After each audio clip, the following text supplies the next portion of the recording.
For Spooktober, I'm focusing on magic, so this video I want to talk about 10 women in Game of Thrones, the World of Ice and Fire, that were accused of using dark magic for evil purposes. Whether it was true or not, but that part isn't important.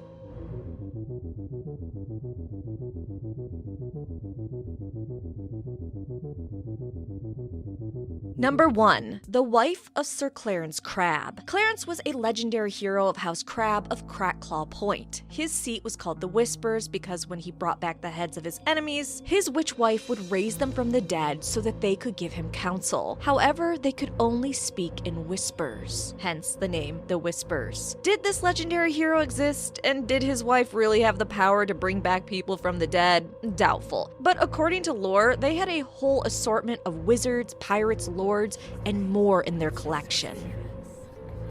Number 2. Visenya Targaryen. Sister wife to Aegon the Conqueror, Visenya was a stern, unforgiving, serious woman that was said to dabble in poisons and magic. Many claim that she was a dark sorceress, and many more speculate she was the one that poisoned her nephew's stepchild, King Aenys I, to install her own son on the throne. While Visenya most definitely indulged in magic and poisons, whether she took out her nephew's stepchild, who conveniently died days after reprimanding her and saying he wasn't going to do anything to secure the kingdom that Visenya and her siblings had secured, who can say? Well, I can say she probably did it. Number 3. Nymeria. Princess Nymeria was a beautiful Rhoynish warrior princess who led her people across the world to keep them safe and make them free. She finally led them to Dorne, where she joined with Nymeros Martell to conquer Dorne. She ruled for 27 years and survived a dozen attempts on her life. Because she was so extraordinary and because she survived all those attempts on her life, people began to claim she had supernatural abilities. The songs say that she was actually a witch, though Maesters claim that simply wasn't true. I tend to agree with the Maesters because there's really nothing in lore that indicates she had any magical abilities or indulged in any magical sort of shenanigans. Number 4. Alice Rivers. Alice Rivers was a woods witch and supposed bastard of Lionel Strong.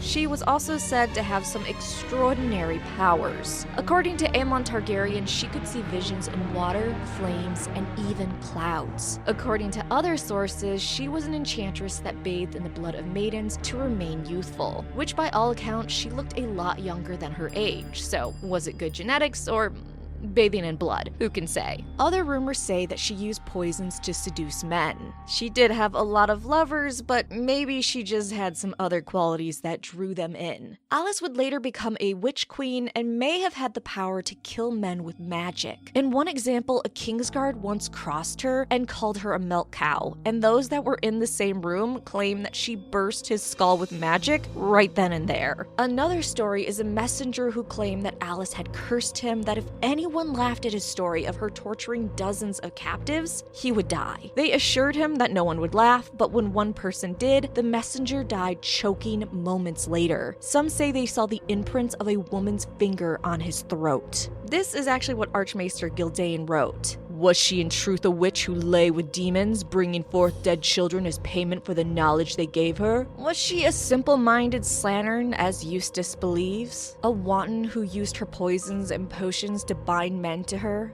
body and soul? I tend to lean more towards Alice Rivers did dabble in magic and she did have abilities. Number 5. Shira Seastar. Shira's mother, Serena, was said to be a sorceress. Seastar herself was considered the most beautiful woman in the Seven Kingdoms, and was one of Aegon IV's great bastards that was said to dance with demons. It's claimed she practiced the dark arts with her lover brother Bloodraven. It's also claimed she bathed in blood to keep her beauty. As we know, Bloodraven definitely had magical abilities. I lean more towards Seastar actually had magical abilities too, and that's why they worked well together. Number 6. DaNell Lothston. DaNell was the Lady of Harrenhal, also known as Mad DaNell. Rumors claim she bathed in blood and held feasts of human flesh. People were so scared of her that parents told bad children if they didn't behave, DaNell would send her giant bats on a moonless night to collect them to feast on their flesh. The chaos and madness caused by her practicing the dark arts led to the fall of her house, and she was the last Lothston to hold Harrenhal. I'm leaning towards she probably used magic, or at least sacrificed a lot of people in order to attempt to use magic.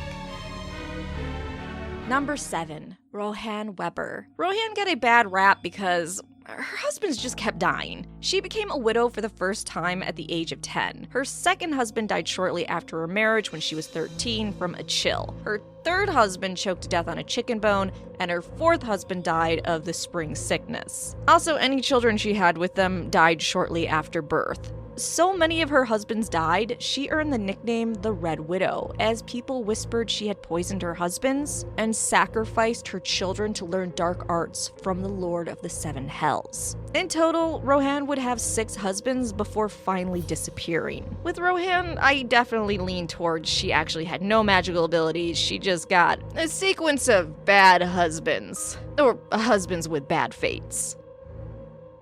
Number 8. Ursula Upcliff. Ursula Upcliff had a reputation as a sorceress and claimed to be a bride of the god of the narrow sea, the Merlin King. Her powers obviously weren't that great because when she rode into battle on a blood-red horse and tried to curse her enemy instead ripped her head off with his bare hands. She died screaming.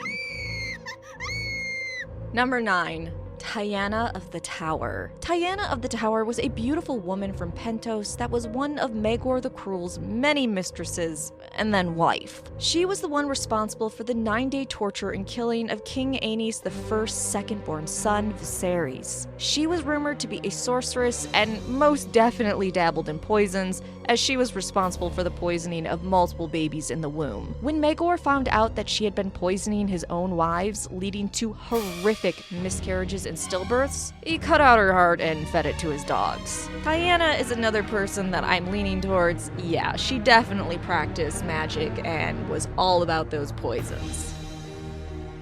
Finally, number 10. The Corpse Queen. A woman with skin as white as the moon and skin as cold as ice, she had eyes like blue stars. Legend goes she seduced the 13th Lord Commander of the Night's Watch, making love to him and stealing his soul. She then made him the Night's King, and together they did unspeakable things, including bloody ritual sacrifices. With her sorceress power, she taught her husband how to enslave the men of the Night's Watch to their will. While some claim she was a woman, others simply trying to strengthen their ranks, others say she was actually a daughter of a Barrow King of the North. So, of all these ladies, it isn't beyond possibility that a few of them actually knew and practiced magic. Visenya, Alice, Seastar, and Tiana all probably did at least minor magic. The rest were just probably stories and lies. But let me know which ones you think were actually witches or sorceresses, and which ones were the victims of nasty rumors, superstitions, and fear.